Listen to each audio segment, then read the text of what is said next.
It's a very interesting question, which I myself have contemplated.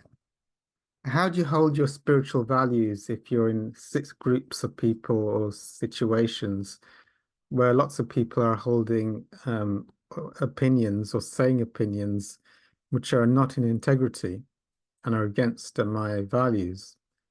Um, I mean, it just depends on the context.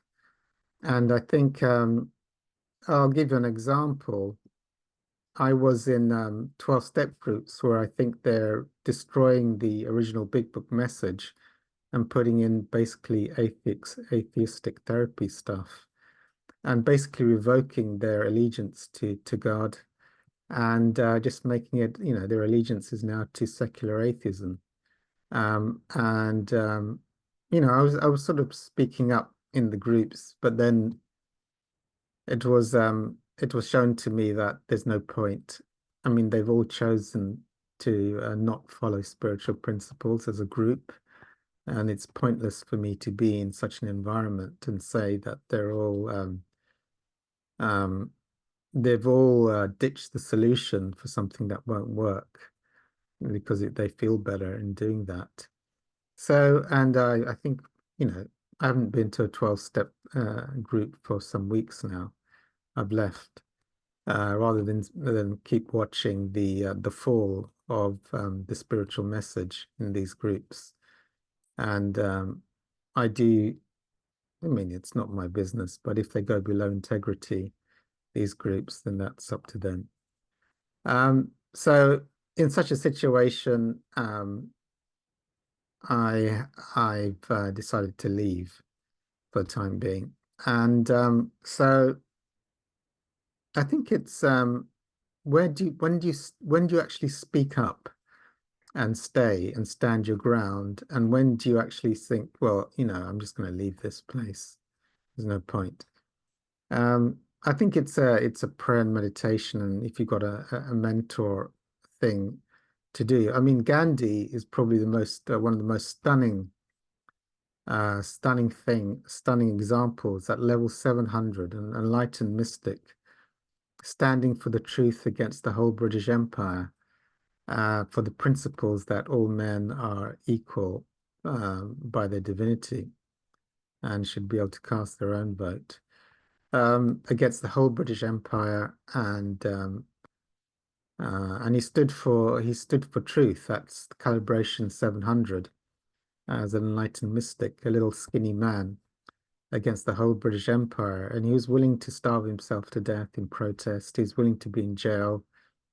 He's willing to be sort of clobbered by the British soldiers, but to carry on standing. And he won. So calibration, as Hawkins said, he was at 700 against the whole British Empire, which calibrated at 180, which was pride. At the end of the day, and I was watching a video on Gandhi. I mean, he came to England, and there's some footage of him. And this English reporter asked him, "Would you be willing to die?" Because that's what it looked like. He's willing to die for his belief that all the Indians should have their own vote and shouldn't be dominated by the English and subjugated. And he said it was a bad question, but I could see the heart in him. I could see the extreme conviction of standing up to injustice.